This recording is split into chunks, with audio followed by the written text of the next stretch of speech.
মোহাম্মদ আমির, শাহিন শাহ আফ্রিদি থেকে শুরু করে স্বদেশি বড় ভাই মুস্তাফিজুর রহমান সবাইকে ছাড়িয়ে পিএসএল এ একেবারে শীর্ষে নাহিদ রানা। পুরো টুর্নামেন্টে সবাইকে ছাড়িয়ে এমন এক রেকর্ডের সামিল হলেন টাইগার স্পিড স্টার। পেশোয়ার জালমির তো বটেই, পুরো আসরের কোনো বোলারই নেই তার ধারে কাছে। সবাইকে পেছনে ফেলে তবে কি এমন রেকর্ড দখলে নিয়েছেন নাহিদ রানা, তার গল্পটাই থাকছে রিপোর্ট। গেলবার খেলেছিলেন পেশোয়ার জালমিতে, কিন্তু সেখানে মাঠে নামেননি এক ম্যাচেও।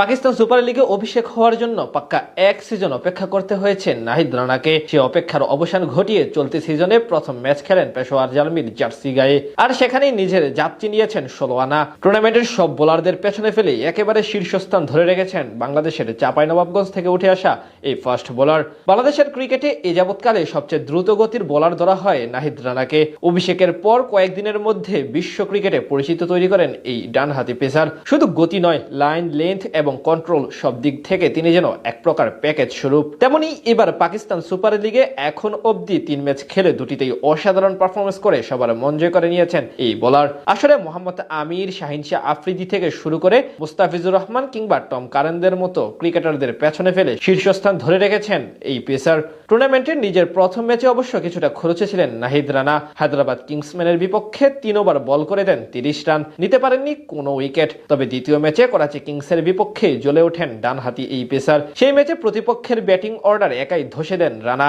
4 ওভার বল করে মাত্র 7 রান খরচ করে গুরুত্বপূর্ণ 4 উইকেট নিয়ে রীতিমতো ভরকে দেন সবাইকে। আর সবশেষ লাহোর কালান্দার্সের সাথে ম্যাচেও দারুণ নৈপুণ্য দেখান এই পেসার। এই ম্যাচে 15 রান দিয়ে নেন প্রতিপক্ষের জোড়া উইকেট। সব মিলিয়ে টুর্নামেন্টে এখন অব্দি 3 ম্যাচে 10 ওভার বোলিং করে মাত্র 52 রান দিয়ে 5 উইকেট শিকার করেন নাহিদ রানা। এখন পর্যন্ত পিএসএল এ 5.20 ইকোনমি রেটে বল করেছেন নাহিদ রানা। পিএসএল এর এবারের আসরে অন্তত 24 বল করেছেন এমন বোলারদের মধ্যে সবচেয়ে কম ইকোনমি রেট পেশোয়ার জালমির রানারই। দ্বিতীয় স্থানে রয়েছেন পেশোয়ারের ইফতেখার আহমেদ। 5.58 ইকোনমি রেটে 3 ম্যাচে 7 উইকেট শিকার করেছেন তিনি। 3 নম্বরে আছেন ইসলামাবাদ ইউনাইটেডের ইংলিশ বোলার রিচার্ড গ্লেসন। তার ওভার প্রতি রান খরচের হার রানার চেয়ে 0.61 বেশি। অর্থাৎ এই তালিকায় টুর্নামেন্টের সব সেরা বোলারদের পিছনে ফেলে সবার উপরে আছেন বাংলাদেশের এই পেস বোলার। এছাড়া রানার বোলিং গড় মাত্র 10.40, অর্থাৎ প্রতি 10.5 রানে খরচ করে একটি করে উইকেট নিয়েছেন তিনি। এই দিক থেকে নাহিদ আছেন আসরের চতুর্থ সেরা বোলার হিসেবে।